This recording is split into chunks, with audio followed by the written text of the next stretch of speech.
আসে সাহাবী ডান দিকে যায়, বাম দিক থেকে তীর আসে সাহাবী বাম দিকে যায়।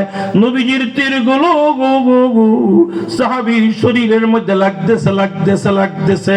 সাহাবী যায় না, টলে না, নড়ে না। মুসলমান কিতাবের মধ্যে লেখছে ওই সাহাবীর শরীরের মধ্যে একটা না দুইটা না তীর লাগবে লাগবে লাগবে লাগবে 70 থেকে 80টা তীর লাগছে।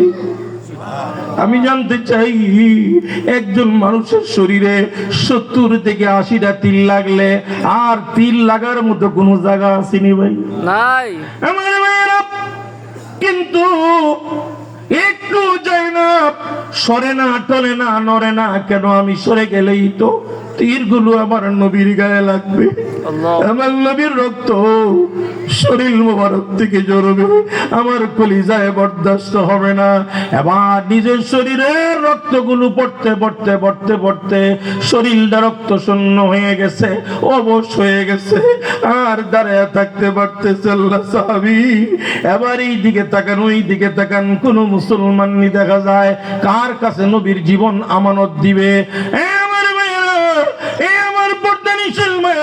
তাকে দেখে বহু দূরে একজন মুসলমান দেখা যায়, জোরে ডাক দিতে পারতেছেন না, শরীরে কোনো শক্তি নাই, জবান নাড়াইতে পারতেছেন না, হাত দিয়া ইশারা দিয়া ডাক দিয়া বলে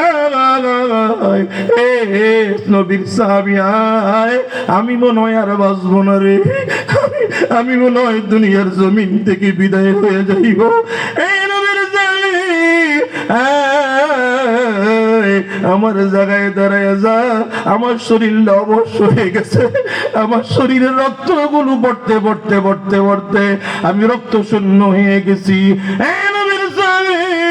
আমি মনে হয় আর বাঁচবো না, আয় দাঁড়ায় যা, আমার জায়গায় দাঁড়ায় যা, নবীর জিন্দেগি তোর কাছে আমানত রেখে গেলাম রে, সুসংবাদ জেনে রাখ, আমার নাকের মধ্যে আমি আল্লাহর জান্নাতের ঘ্রাণ পাইতেছি।